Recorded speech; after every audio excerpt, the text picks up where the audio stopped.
前々回ご紹介した自家製ガラムマサラを一番美味しく味わえる方法をご紹介しようと思います。作ったのは自家製ガラムマサラの風味をそのまま楽しめるガラムマサラポテト。じゃがいもに塩とガラムマサラを絡めて油で揚げるだけ。それだけでまるでスペシャルな味付けをしたかのような良い香りとついつい箸が止まらぬ美味しさです。材料も少なく作り方もとても簡単なので、よかったらぜひご自宅でも試してみてくださいね。じゃがいもは皮を剥いて少し大きめの8等分にカットします。新じゃがの季節はよく洗って皮ごと調理するのもおすすめです。カットしたじゃがいもは軽く水でゆすぎ、約3分ほど水に浸します。短時間水にさらすことで表面の余分なでんぷんが落ち、揚げた時にベタつきにくく、表面がカラッと仕上がります。ぜひこの工程は省かずに行ってくださいね。時間が来たら水を切り、耐熱容器に入れて水を 10cc 振りかけます。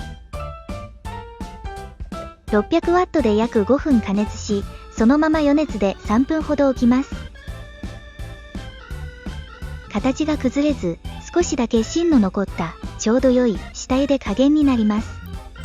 この芯の硬さは最後に油で揚げることでしっかり火が通るので安心してくださいね。じゃがいもが熱々のうちに塩小さじ1と自家製ガラムマサラを小さじ2加えます。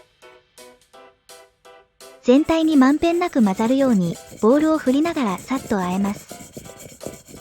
特に片栗粉などの衣になる材料を加えなくても、じゃがいも自身のでんぷんが薄皮の役割をしてくれるので、手間が省けてちょっと嬉しいポイントです。最後に揚げていきます。フライパンに1センチほどの高さまで油を入れ、ゆっくり温めます。油が熱くなりすぎないうちに、先ほどのじゃがいもをそっと加えます。